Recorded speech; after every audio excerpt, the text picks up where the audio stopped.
Sir, quick interview lang, sir. Anong pangalan niyo po? Attorney Jaime Miralles po. Taga saan grupo kayo, sir? Anong grupo kayo represent ka? Association of Genuine Labor Organization, at saka Labor Power Movement, at saka kasama kami dun sa latest na yung bagong binuong Save the Philippines Coalition. Okay po, ano pong panawagan niyo po ngayong araw? Wala yata may speaker. Well, anyway, maliwanag naman po na kinakailangan mag-resign si BBM. Diba? Sa dami-dami ng mga lumalabas na corruption, diba? Alam naman natin kung sino mastermind. Diba? So maliwanag ang panawagan namin. Diba? Bukod sa karaingan ng mga manggagawa, dahil Bonifacio din ngayon, diba? Ang kahilingan namin, mag-resign si BBM, tapos ipakulong yung mga lahat ng kasangkot sa corruption at ibalik yung pera ng mamamayan. Sir, sabi ko kanina ang panawagan nila mag-resign both si Pangulong Marcos at si VP Sara Duterte. Bakit po si VP Sara Duterte actually, sa panawagan ninyo? Ay magkakaroon tayo ng problema. Diba? Sino ang manangangalaga sa gobyerno natin sapagkat maliwanag naman ang saligang batas. Pag nag-resign ng presidente, constitutional succession, si VP Sara. Pangalawa, bakit magre-resign si Sara? Involved ba siya sa corruption na sinabi ni Pangulong Marcos? Yun ang dapat itanong. Involved ba siya? Diba? Kung maipakita na involved siya, well, kami rin mananawagan na mag-resign siya. Diba?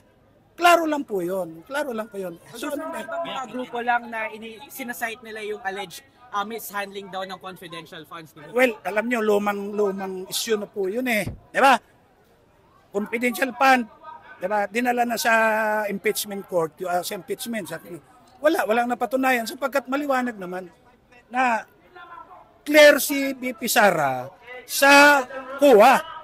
Diba? So anong confidential? But 125 million versus how many trillions of pesos ang involved sa corruption na sinasabi mo nila na itong halaga ng nilustay. Di ba? Opo, gano'n po karami sir ngayong araw, ngayong hapon? Gano'n po kayo karami? Well, Ilang grupo? maraming grupo. Galing kami kasi nag-alisan na doon sa Liwasan. Kami na lang ang nandito. Opo, mga ilan po kayo kaya ngayon? Masasabi niyo sir? Well, ngayon, kanina mga 5,000 hanggang 7,000. Ngayon, medyo maliit na lang. Okay, Nakita sir. naman natin. Ang gusto po natin sana ay ma-take on ni VP Sara yung presidency. Kapag Well, po nangyari lahat ng Ako bilang abogado, wala naman tayong sino magte-take over, hindi na mo pa pwedeng tagalabas. Diba? Para smooth ang transition, diba? Kinakailangan kung anong sinasabi ng saligang batas. Klaro lang naman eh. Wala eh. Nataon lang nga si BP nandiyan. Eh kung hindi naman si BP, ganun din naman yung sasabihin namin. Parang hindi masailwala ang ating saligang batas. Di ba ba? opinion lang po sana kasi yung ICI po hindi pa po nagla-livestream ng mga executive sessions. Apo. Ano po masasabi niyo din po doon? ICI. Sa ICI. Well, yan, maliwanag. Na imbis ipakita sa mamamayan kung sino ba talaga ang mga involved sa corruption, itinatago ng ICI. Pinagtatakpan yung mga tao na talagang directly involved dito sa sinasabing corruption na nanggaling sa Pangulong Marcos.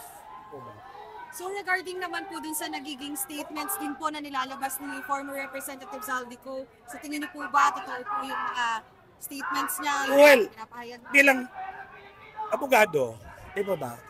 Kung mayroon mang tao na dapat magsalita at nakakaalam, si Zaldico, sapagkat saan nanggaling po itong corruption na ito, di ba, sa insertion sa budget.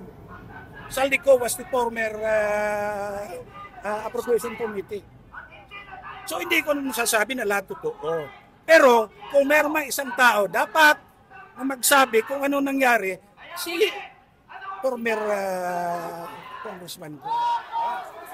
Kung sinasabi nila na huwag paniwalaan dahil hindi raw under oath. Ay yung nagsasalita ba, under oath pa. Ang sinasabi ba ng iba dyan, under oath, hindi rin. Diba?